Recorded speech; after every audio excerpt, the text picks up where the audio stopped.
Yes, be ready. Start. I have already made it clear that the present provision is already there in the Act, and this is an improvement that we say that instead of forfeiting wholly, he can have the opportunity or the power to forfeit it partially. Full stop. Regarding the question of the misuse of has power, supposing an employer misuses this power and he indiscriminately forfeits the gratuity, the employee has got the right to dispute. Full stop. He can dispute it, contest it. Full stop. If the conciliation fails, he can go to the tribunal or to the labor court. Full stop.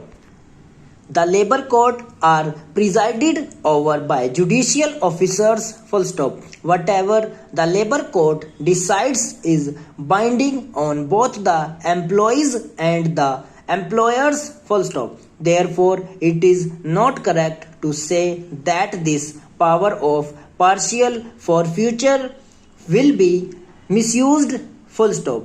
I do not think this is going to be misused by the employer. Full stop.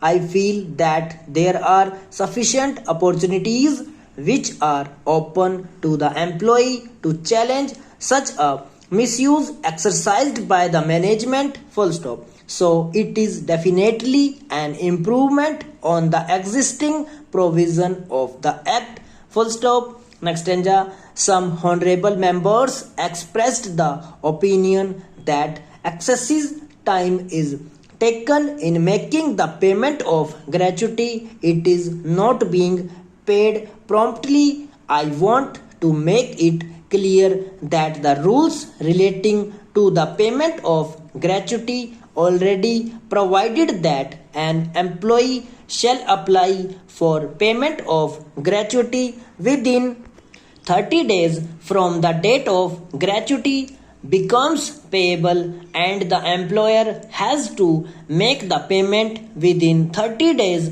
from the date of the receipt of the application for payment of gratuity. Full stop. So the time limit is already prescribed and he has to pay the amount as per time limit fixed in the rules. Full stop. Some honorable member wanted to know why this limit of 10 workers was prescribed. Full stop. It is because the Payment of Gratuity Act says that it is applicable only to the establishment. Full stop. In section 2 it is said to what category of industries and establishments it is applicable. Full stop. So in the act it has been made clear that such other establishments or class of establishments in which 10 or more employees are employed or were employed on any day of the preceding 2 months by notification specially in this behalf. Full stop.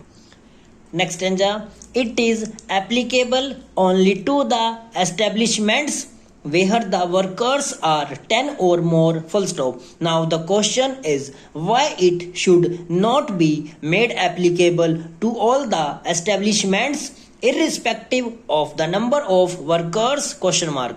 The question is whether an employer having 2, 3, 4 or 5 works has got that capacity. Full stop. He has not got that capacity at all. Full stop. When he has not got the capacity, what is the use of having legislation and thrusting that legislation on him? Question mark.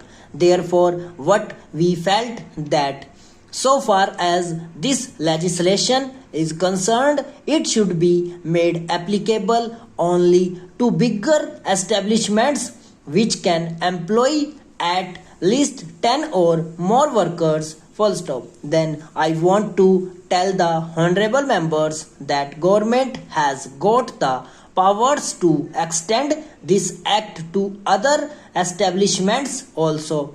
Full stop. Accordingly, the central government, transport undertakings, clubs, chambers of commerce and industry, association, federations, inland water transport establishments and such local bodies in which 10 or more persons are employed. Full stop. Next stanza. Wherever the government feels that it should be extended to other establishments, it has already extended, and if there are any good cases for extension of this, full stop, government is prepared to consider those cases and bring them under that category and extend the application of payment of gratuity act to those establishments also. Full stop.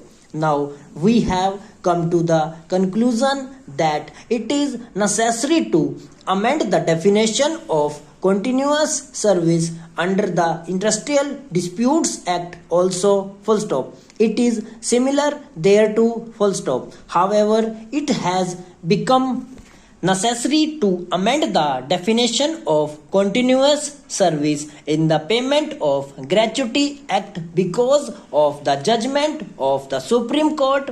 It is possible that we many have to carry out similar amendments in the Industrial Disputes Act in due course. Full stop. Next stanza.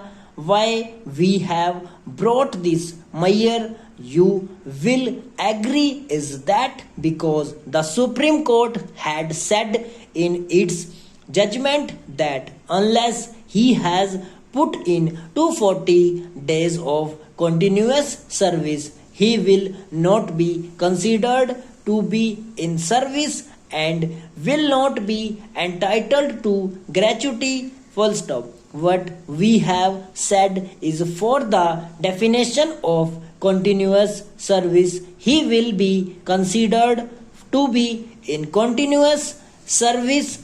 He will be considered to be in continuous service even if he is on unauthorized leave unless he has been published by the management, and for punishing the workers, the management has to punish under the standing orders. Full stop. They cannot punish him offhand according to their whims. Full stop. If he has to punish him, certain procedure is there which has to be gone through. Full stop.